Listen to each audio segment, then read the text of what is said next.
Hello student, welcome to my class Convex Academy. So student, previous lecture में हमने classification of stoichiometric defect को complete कर लिया था और आज हम डिस्कस करने वाले हैं नॉन स्टोइकोमेट्रिक डिफेक्ट।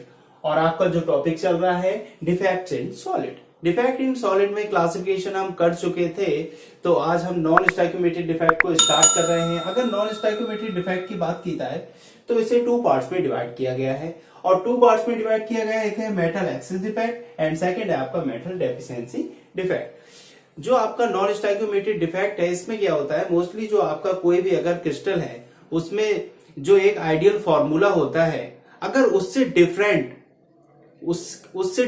उसके क्या कहते हैं जो रेशियो हैं, कोई भी अगर मॉलिक्यूल्स आयन या एटम आपस में जब कंबाइन करते हैं, और यहाँ पर मोस्टली बात हो रही है आयंस की, अगर डिफरेंट टाइप के आयंस हैं, उसमें टू टाइप के आयंस होते हैं, पॉजिटिव एंड नेगेटिव, और आयंस के अकॉर्डिंग एक फॉर्मूले का एक निश्चित अरेंजमेंट होता है। अगर उसमें रेशियो में अगर कोई भी डिस्टर्बेंस आता है तो वही हमारा क्या कहलाता है, नॉन स्टोइकोमेट्रिक डिफेक्ट कहलाता है। तो फर्स्ट ऑफ ऑल बात कर लेते हैं नॉन स्टोइकोमेट्रिक डिफेक्ट की डेफिनेशन की। तो देखते हैं क्या है definition.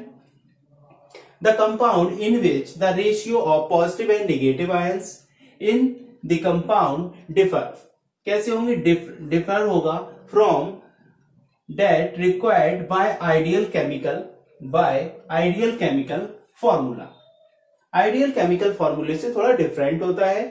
The compound are called non stoichiometric compound, और इस टाइप के जो कंपाउंड होते हैं वो नॉन स्टोइकोमेट्रिक कंपाउंड कहलाते हैं। और जो इनमें डिफेक्ट होता है भाई हमारा डिफेक्ट क्या कहलाता है, नॉन स्टोइकोमेट्रिक डिफेक्ट कहलाता है। अब इसे टू पार्ट्स में डिवाइड किया गया है। तो फर्स्ट ऑफ ऑल हम देखेंगे मेटल एक्सिस डिफेक्ट को। अब मेटल एक्सिस डिफेक्ट की अगर बात हो रही है तो यहाँ पर मेटल एक्सिस डिफेक्ट को भी टू पार्ट्स में डिवाइड किया गया है। अब टू पार्ट्स में कौन कौन से पार्ट्स में डिवाइड किया गया है तो उन्हें देख लेते हैं। ये देखिए, ए मैंने यहां पर दे रखा है, फर्स्ट पार्ट है इसका मेटल एक्सिस डिफेक्ट में। Metal axis defect produce by anion vacancy. किसके अकॉर्डिंग होगा? एनायन वैकेंसी के अकॉर्डिंग होगा। वहां पर क्या होगा, एनायन की वैकेंसी होगी। जो एनायन होगा, जो निगेटिव पार्ट होगा, वो अपना प्लेस को छोड़कर वहां से चला जाएगा और वहां पर एक होल हो जाएगा। लेकिन अब इसकी क्या कहते हैं, इस क्रिस्टल को बनाए रखने के लिए यहां से जो नेगेटिव आयन चला जाता है वहां पर एक इलेक्ट्रॉन ले लेता है। वहां पर जो पोजीशन है वो कौन ले लेता है, एक इलेक्ट्रॉन पोजीशन अपनी ले लेता है। अब इलेक्ट्रॉन पोजीशन ले लेता है तो इससे क्या है, जो आपका क्रिस्टल फॉर्मेशन है वो कैसा है, बना रहता है। क्रिस्टल फॉर्मेशन बना रहने का कारण ये है, मोस्टली क्या कहते हैं, जितने निगेटिव चार्ज होंगे उतने ही पॉजिटिव चार्ज होने चाहिए। अब वहां पर एनायन चला गया है। अब एनायन की कमी को किसने पूरा किया, इलेक्ट्रॉन ने पूरा किया। इलेक्ट्रॉन को पूरा करने के कारण ही इसे हम क्या कहते हैं, metal axis defect produce by anion vacancy. अब देख लीजिए यहाँ पर फिगर बना हुआ है और ये किसके अकॉर्डिंग है, शॉर्ट की डिफेक्ट के अकॉर्डिंग। डिफरेंट टाइप के यहाँ पर शॉर्ट की डिफेक्ट आपको देखने को मिलेंगे। बहुत सारे आयन यहाँ से जा सकते हैं और उन आयन की कमी को पूरा करने के लिए इलेक्ट्रॉन अपनी पोजीशन को वहां पर ले लेता है, जिससे क्या कहते हैं, आपका क्रिस्टल फॉर्मेशन बहुत अच्छे से बना रहे। ये देखिए पॉजिटिव और नेगेटिव आयन, यहाँ पर एक जनरल क्या कहते हैं फॉर्मूला अगर बात करें तो ए बी एक कंपाउंड है। यहाँ पर ए बी क्या है, कंपाउंड है, और इसे आप ब्रेक करते हैं तो ए प्लस एंड बी निगेटिव में यहाँ पर ये ब्रेक हो जाता है। ए प्लस बी निगेटिव में जब ब्रेक हो जाता है तो यहाँ पर देखिए किस तरीके से अरेंजमेंट दे रखा है। इन आयंस का में एक अरेंजमेंट दे रखा है और लैटिस का फॉर्मेशन हुआ है। ठीक है, अब लैटिस का फॉर्मेशन हुआ है, वहीं पे एक एनायन जो है वो रिमूव हो जाता है। एक एनायन यहां से क्या कर जाता है, रिमूव कर जाता है। आप कह सकते हैं ये एक एक्साइटेड कंडीशन में भी जाने पर भी हमारे जो क्या कहते हैं इलेक्ट्रॉन्स होते हैं वो अपनी पोजीशन को खो देते हैं। तो वहीं पे इस तरीके से हम यहाँ पर देख सकते हैं कि यहाँ पर जो एनायन है वो चला गया है यहाँ से, और एनायन चले जाने के कारण उनकी पोजीशन किसने लिया है, इलेक्ट्रॉन ने लिया है। तो electron remains trapped and anion vacancy, और एनायन वैकेंसी को यहाँ पर ये ट्रैप कर लेता है। इस तरीके का जो डिफेक्ट है वो क्या कहलाता है, हमारा मेटल एक्सिस डिफेक्ट कहलाता है। और ये फर्स्ट पार्ट कंप्लीट करता है। और किसे फॉलो करता है, ये शॉर्ट की डिफेक्ट को फॉलो करता है। अगर इसमें एग्जाम्पल की बात करें तो NaCl एंड KCl इसके एग्जाम्पल है। अगर यहीं पे बात की जाए NaCl की, NaCl को अगर आप हीट करते हैं, NaCl को आपने हीट किया तो NaCl जब हीट करेंगे तो क्या हो जाएगा, NaCl हीट करने पर जो सोडियम है वो क्रिस्टल की फॉर्म में जमा हो जाएगा, और जो क्लोरीन आयन है वो रिप्लेस हो जाएगा। अब क्लोरीन आयन रिप्लेस होने पर वहां पे जो क्लोरीन आयन यहाँ पर क्या है, क्लोरीन एक एनायन की फॉर्म में होगा। क्लोरीन जब एनायन की फॉर्म में होगा और ये क्रिस्टल की फॉर्म में आ जाएगा सोडियम, ठीक है। और क्रिस्टल की फॉर्म में आने पर कंडीशन ये होगी कि जो एनायन यहां से रिमूव हो गए हैं उनकी पोजीशन पर क्या आ जाएंगे, इलेक्ट्रॉन आ जाएंगे, और ये किस डिफेक्ट को शो करेंगे, एनायन वैकेंसी के डिफेक्ट को शो करेंगे, जो कि मेटल एक्सिस डिफेक्ट कहलाता है आपका। तो ये क्लियर हो गया आपको। इस तरीके से आप मेटल एक्सिस डिफेक्ट का फर्स्ट पार्ट दे सकते हैं, प्रोड्यूस बाय एनायन वैकेंसी। अब बात कर लेते हैं सेकंड की। सेकंड क्या है, metal axis defect produce by presence of one और मोर कैटायंस। वन और मोर कैटायंस, अगर वन एंड मोर कैटायंस भी प्रेजेंट होते हैं, और किसमें प्रेजेंट होंगे, वो इंटरस्टिशियल साइट में प्रेजेंट होंगे, इंटरस्टिशियल साइट में प्रेजेंट होंगे। इंटरस्टिशियल साइट कौन सी कहलाती है आपकी, जो आपके आयंस हैं उनके बीच में जो स्पेस रह जाता है भाई हमारी इंटरस्टिशियल साइट या इंटरस्टिशियल स्पेस कहलाता है। देखिए यहां पर ये एक जनरल स्ट्रक्चर मैंने बना रखा है। अगर बात की जाए ये किसको फॉलो करता है, ये फ्रैंकल डिफेक्ट को फॉलो करता है। जो आपका सेकेंड टाइप है मेटल एक्सिस डिफेक्ट का, वो फ्रैंकल डिफेक्ट को फॉलो करता है। और यहां पर जो कैटायन है वो एक कैटायन ऐसा नहीं है कि रिमूव होकर आ जाएगा। कैटायन ऐसा नहीं है, आप अगर सोचे कोई भी एक अरेंजमेंट है और अपनी पोजीशन छोड़ के वो इंटरस्टिशियल स्पेस में आ गया, ऐसा नहीं है। यहां पर एक अतिरिक्त अगर बात की जाए कोई भी एक एक्स्ट्रा कैटायन यहां पर आ गया है, और जब एक्स्ट्रा कैटायन आ गया है अब उसको क्या कहते हैं, उस कैटायन को कंप्लीट करने के लिए, लैटिस को कंप्लीट करने के लिए क्या कर सकते हैं, मींस न्यूट्रलाइजेशन कंडीशन, आप कह सकते हैं न्यूट्रलाइजेशन कंडीशन को बनाए रखने के लिए यहां पर जब कैटायन आया तो एक एनायन की फॉर्म में यहां पर क्या आ जाता है, इलेक्ट्रॉन आ जाता है। न्यूट्रलाइजेशन कंडीशन को यहां पर बनाए रखने के लिए जब कैटायन आया तो वहीं पर क्या आ जाएगा, एक इलेक्ट्रॉन आ जाएगा जो कि एनायन का वर्क करेगा। इस तरीके से इंटरस्टिशियल स्पेस में अगर कैटायन आएगा वहीं पर दूसरे इंटरस्टिशियल स्पेस में एनायन की फॉर्म में क्या आ जाएगा, एक इलेक्ट्रॉन वहां पर आ जाएगा, और न्यूट्रलाइजेशन कंडीशन के अकॉर्डिंग जो आपका लैटिस है वो कन्फर्म रहेगा और लैटिस का फॉर्मेशन हो जाएगा। अगर यहां पर बात करें, अब इस तरीके से यहां पर कैटायन तो आ गया, अब कैटायन और एनायन आ गए, तो मींस आप कह सकते हैं यहां पर डेंसिटी कैसी हो जाएगी, इंक्रीज हो जाएगी। डेंसिटी कैसी हो जाएगी, इंक्रीज हो जाएगी। मेटल एक्सिस डिफेक्ट हो रहा है produce by presence of one and more, और यहां पर कैटायन ऐसा नहीं है कि एक ही जाएगा, जरूरी नहीं है, यहां पर वन एंड मोर भी हो सकते हैं, और अगर वन एंड मोर कैटायन होंगे तो वन एंड मोर एनायन की फॉर्म में इलेक्ट्रॉन भी पोजीशन ले लेंगे। तो इस तरीके से वन एंड मोर कैटायन आने पर इलेक्ट्रॉन भी अपनी पोजीशन को यहां पर ले लेते हैं। अगर यहां पर एग्जाम्पल की बात करें तो यहां पर ये क्या है, ZnO। ZnO का मीन्स है आपका zinc oxide. Zinc oxide mostly white colour का होता है। अगर आप इसे गर्म कर देंगे तो ये इस तरीके से ब्रेक हो जाएगा, Zn2+ एंड हाफ O2, और प्लस में 2 इलेक्ट्रॉन नेगेटिव। तो इस तरीके से देखा जाए तो वो येलो कलर में कन्वर्ट हो जाता है, और ये किसके शो करता है, मेटल एक्सिस डिफेक्ट को शो करता है। यहां पर देखिए कैटायन की vacancy, cation and electron in interstitial site में यहां पर प्रेजेंट है, जो कि मैंने डायग्राम में शो किया हुआ है। सो स्टूडेंट, आई होप आपको बहुत अच्छे से समझ में आया होगा, तो आप एक इसका स्क्रीनशॉट ले सकते हैं। सो स्टूडेंट, स्टार्ट करते हैं metal deficiency defect. Metal deficiency की डिफेक्ट की यहां पर बात की जा रही है तो मोस्टली यहां पर less number of cation and less number of anion की भी अगर बात की जाए, यहां पर जो एग्जाम्पल है वो आयरन है।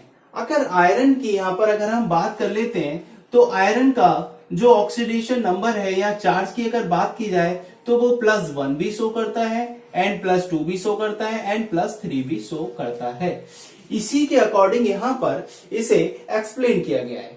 किस तरीके से, अगर यहां पर कोई भी एक कैटायन यहां पर रिमूव हो जाता है, अगर आपके लैटिस में से कैटायन रिमूव हो जाता है, तब वहां पर जो मेटल्स आपकी यूज हुई है, जो मेटल्स यूज हुई है, तो उसके अंदर जो इलेक्ट्रॉन डोनेट करने की टेंडेंसी तो होती है, क्योंकि उसकी डिफरेंट ऑक्सीडेशन नंबर होंगे।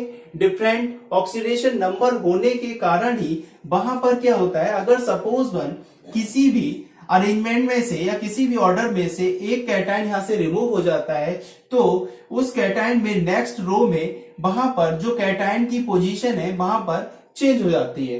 तो वहीं पर जो दूसरा कैटायन है वो +2, दूसरा कैटायन है वो +2, यानी कैटायन वैकेंसी यहां पर हुई। Metal acquiring higher change, metal जो है वो एक्योरिंग हायर चेंज हो जाता है उसमें, और उसकी जो क्या कहते हैं चार्ज है वो डबल हो जाते हैं। उस पर क्या होता है, चार्ज डबल हो जाते हैं। अब जो चार्ज डबल हुए उसका कारण क्या है, क्योंकि एनायन और कैटायन की इक्वलिटी रखनी है, एनायन कैटायन की इक्वलिटी रखनी है, न्यूट्रलाइज करना है लैटिस को, और लैटिस जब न्यूट्रलाइज होगा तभी तो लैटिस का फॉर्मेशन होगा।